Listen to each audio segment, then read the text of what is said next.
This is an overview of the AtomIQ OpenLegacy solution for mainframe discovery and process management.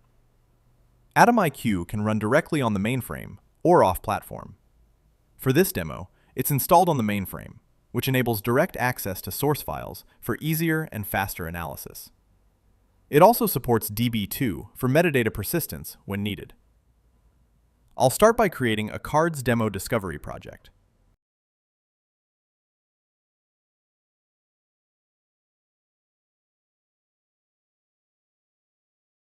Before importing, every project requires connectivity settings for mainframe sources and metadata repositories. RSE is optional and mainly used for remote file access when running off the mainframe. Since we're running on the mainframe in this demo, it isn't required. The CICS-CMCI API is also optional, but very useful for identifying transactions and mapping related resources.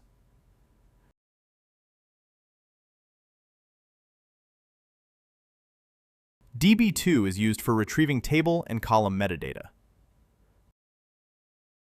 CORE-IQ is our VSAM catalog solution from OpenLegacy, also optional.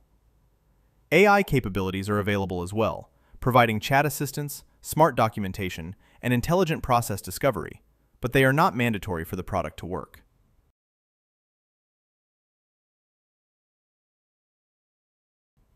We also provide general import documentation and configurable pattern rules that automatically identify maps and related resources.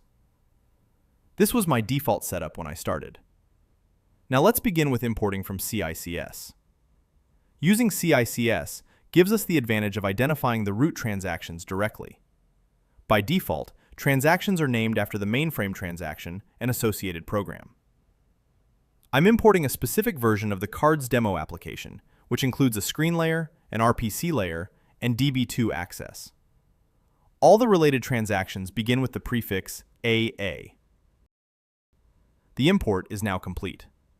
We can already see the imported AA transactions, along with the related transaction references. Next, let's import the source code. As you can see, there are currently some missing sources, so we'll import them now. For this step, we use direct access to PDS source libraries on the mainframe. Uploading files is also supported, but direct PDS access is significantly faster. I'm importing all BMS maps, copybooks, and the cards demo sources for the screen, RPC, and DB2 layers. And there we go. The import is complete. We can now see all dependencies. What was created includes the discovered transactions, which act as pointers from CICS to the actual programs, data, and files behind the application. The entire application flow is now represented visually, including all logic and copybooks.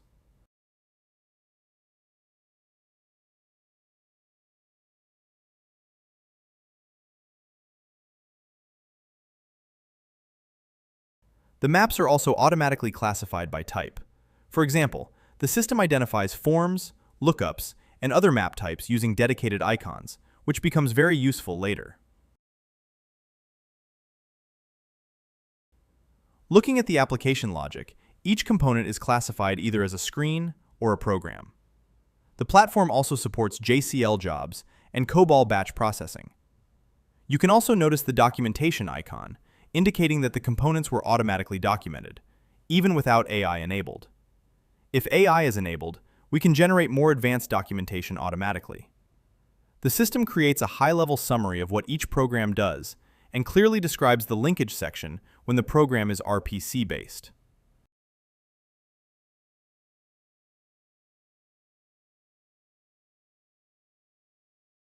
For screen programs, we get a very clear overview of the business flow. For example, we can see the initial screen that starts the process, followed by the programs it triggers. In this case, the update account flow invokes a program that retrieves account data and updates it. The linkage section parameters are automatically documented, along with the related tables and business objects.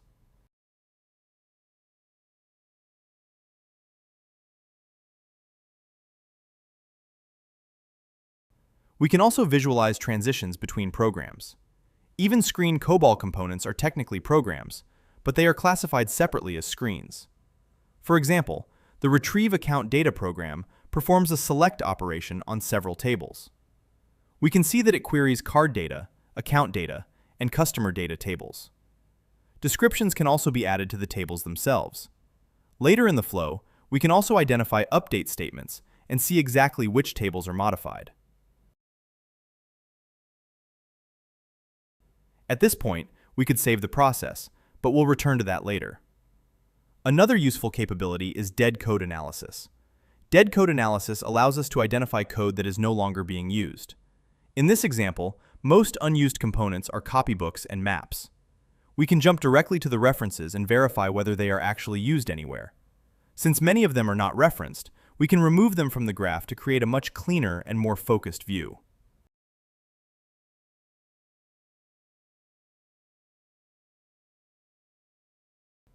The next step is identifying business processes. The system can automatically suggest processes based on simple logic. For example, root jobs, entry screens, standalone CICS transactions, or menu-driven flows are automatically identified as candidate processes. Users can review each suggested process and save the validated ones. Any resource in the graph can be opened and saved as a process, together with its full hierarchy. In this case, the system automatically suggested several processes, which we can quickly review and validate. For example, customer search screen is identified as one process. Update account is identified as another process, including all related components beneath it in the hierarchy. Additional processes include view account, list credit card, add user, and others. Let's save these processes. And there you have it. AtomIQ provides a clear and comprehensive view of the business processes running on your mainframe and how they interact with one another.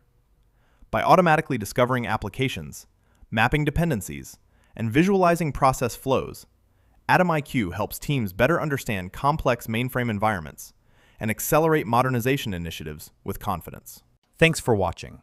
For more information about OpenLegacy products and modernization stories, be sure to check out our YouTube channel.